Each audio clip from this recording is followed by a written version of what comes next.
11h35, mercredi 7 janvier, rue Nicolas Appert, deux hommes cagoulés armés de Kalachnikov regagnent leur voiture.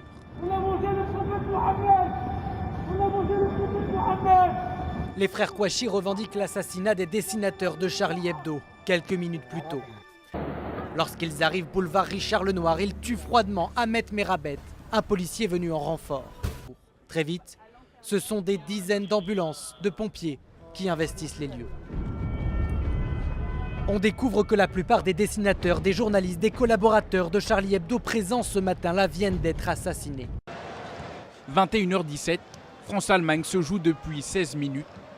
Une explosion résonne dans le Stade de France.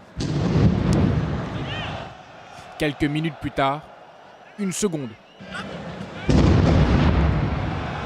Des kamikazes viennent de se faire exploser à l'extérieur de l'enceinte.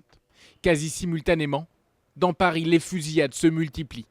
Dans le 10e arrondissement, des tirs à l'arme automatique qui visent le Carillon, un bar, et le Petit Cambodge, un restaurant. De nombreuses personnes sont tuées par plusieurs hommes en voiture. Dans le 11e arrondissement de Paris, rue de Charonne, un autre carnage. Entre 2 et 3 minutes, 2 tirs en rafale, selon des premiers témoignages. Une autre fusillade rue de la Fontaine-au-Roi dans le 11e arrondissement fait plusieurs morts. Peu avant minuit, on sait. Mes chers compatriotes, au moment où je m'exprime, des attaques terroristes d'une ampleur sans précédent sont en cours dans l'agglomération parisienne. Il y a plusieurs dizaines de tués. Il y a beaucoup de blessés. C'est une horreur. L'état d'urgence, lui, sera proclamé sur l'ensemble du territoire. Des terroristes ont investi le Bataclan, une salle de spectacle. Ils ont fait irruption en plein concert de rock. L'assaut final, lui, dure 30 minutes. Les 4 assaillants meurent, 3 en actionnant leur ceinture d'explosifs. Sur la promenade des Anglais à Nice, le feu d'artifice du 14 juillet vient de se terminer lorsque tout à coup, un camion fonce sur la foule. Un mouvement de panique commence alors. Les personnes se trouvant sur place trouvent refuge là où elles le peuvent.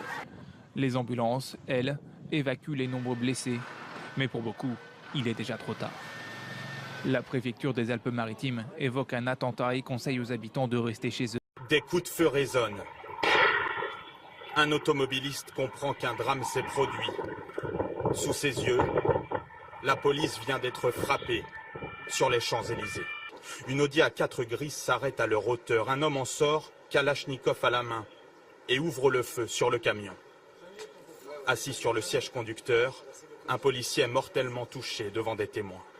Rapidement, des policiers ripostent. Une fusillade éclate. 2 autres fonctionnaires sont blessés. Nous devons tous prendre conscience que nos forces de sécurité font un travail particulièrement difficile, qu'elles sont exposées, on le voit encore ce soir. Mais le principe de base, celui qui doit être à chaque fois rappelé, c'est la confiance, la solidarité et le soutien de la nation à l'égard des forces de sécurité. 1 heure après, l'attaque est revendiquée par le groupe État islamique.